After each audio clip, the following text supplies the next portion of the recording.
Kalonzo Musyoka has abruptly cut short his international mission in the United Kingdom, abandoning diplomatic meetings and major speeches to rush back to the country. And this was not just a traffic change. Ladies and gentlemen, it was a political call.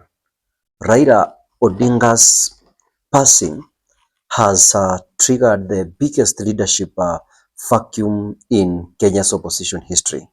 And Kalonzo knows his next steps may define the rest of his career. Kenya is mourning, yes, but politics has already started moving.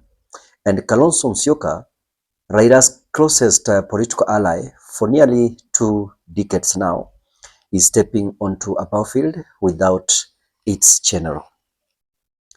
Ladies and gentlemen, why Kalonzo's return is bigger than the grief. That's what I want to tell you here right now. But before I go deeper to this conversation, if you're new here, ladies and gentlemen, kindly take a moment, subscribe and turn on the notification bell so that next time I do videos like this, YouTube will automatically notify you. And for the returning subscribers, thank you very much for always supporting the content of this channel. And this far, it's because of you and I don't take it for granted. Without wasting much time, let's dive in. The Wiper Party has confirmed that Kalonzo Musyoka boarded a flight from Heathrow straight to Nairobi, cancelling all planned diplomatic events, including an address at a London Political Summit, the Oxford University, and the Commonwealth Secretariat. This decision is so emotional, but also highly strategic when we look at it politically. For years now, Kalonzo has lived under the political shadow of Raila Odinga. Whenever questions arose about leadership within the opposition, Kalonzo would simply say, I stand with Baba, but now for the first time, there is no Baba to defer to. And his return is not only to mourn, it is to protect his political relevance. I've not seen Rigathi Gachagua appearing anywhere, and I've not seen Fred Matiang'i. For sure, this is going to give Kalonzo Musyoka credit, and Kalonzo Musyoka is going to match the man who can compete with William Ruto. Kalonzo will be carefully watched during Raila's funeral. Every speech, every handshake, every meeting will be analyzed across the country. Will he speak as a mourner or as a political opposition leader? The ODM supporters will expect deep respect and humility, but the Azimio family across the country will expect direction. If Kalonzo expresses only grief, it becomes sentimental. And if he expresses leadership, he risks appearing greedy. One wrong move and no Nyanza may reject him. One right move and the entire opposition may embrace the man Kalonzo Musyoka.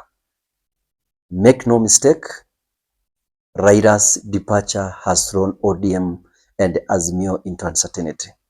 The National Executive Committee has installed Oburu Odinga as acting ODM leader.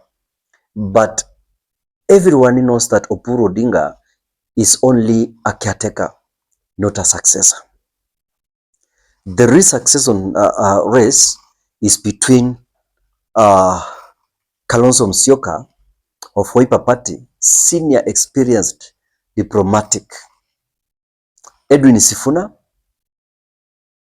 the sharp, young, energetic guy, strategic, the party machinery. We have Babu Wino, youth, fire, radical street influence. We have Hassan Joe, cost power fundraising capability. And here, Kalonzo has to allow to bring ODM together, because this is the party they started together with Raila Odinga.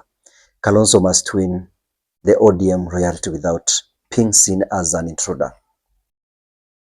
He must touch Raila's legacy.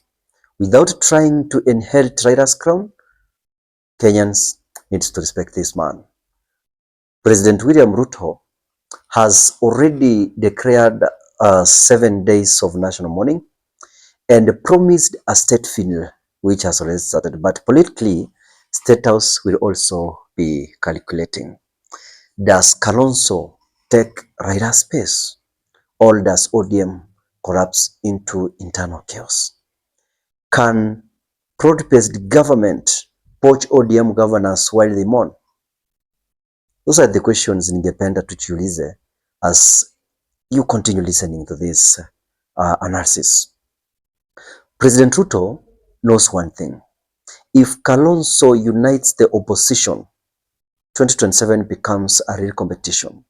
And if he fails, State House will have an open field. So this is dangerous to opposition and at the same time to the president.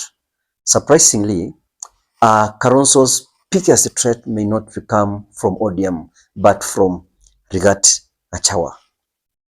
The former deputy president, Rigathi Gachagua, has been quietly presenting himself as the next voice of protest, especially in Mount Kenya and some eastern parts. If Kalonzo moves too slowly, Gachagua might steal the anti-government momentum and position himself as the new Raila hustlers. Mount Kenya cannot be ignored. Whoever commands that region will shape the 2027 war.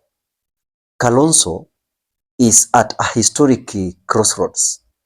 He has two choices, and he has to be very careful when he's going to choose the side that he will go. Number one, to stand as Raila's loyal friend and retire honorably. Or number two, to transform into the new face of opposition and fight Ruto head on. Lakini kumbuka,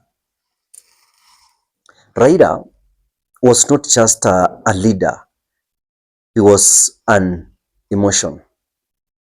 Taking his place requires more than a party, and it requires a movement.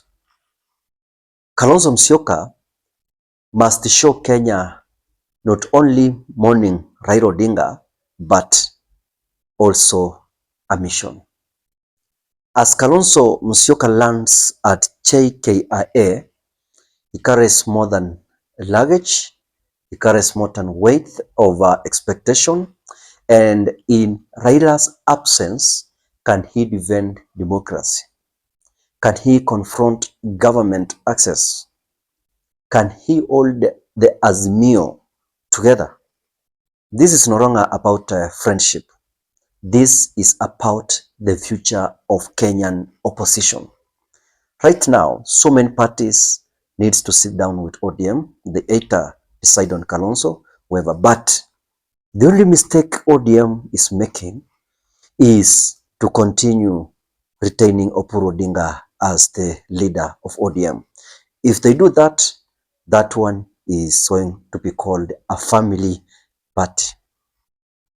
Do you believe Kalonzo is strong enough to lead Kenya's opposition after Raila Odinga? Comment below, and Kenya must speak now. Ladies and gentlemen, thank you for watching this up to the end. If you didn't subscribe, kindly subscribe, turn on the notification bell. Thank you and goodbye.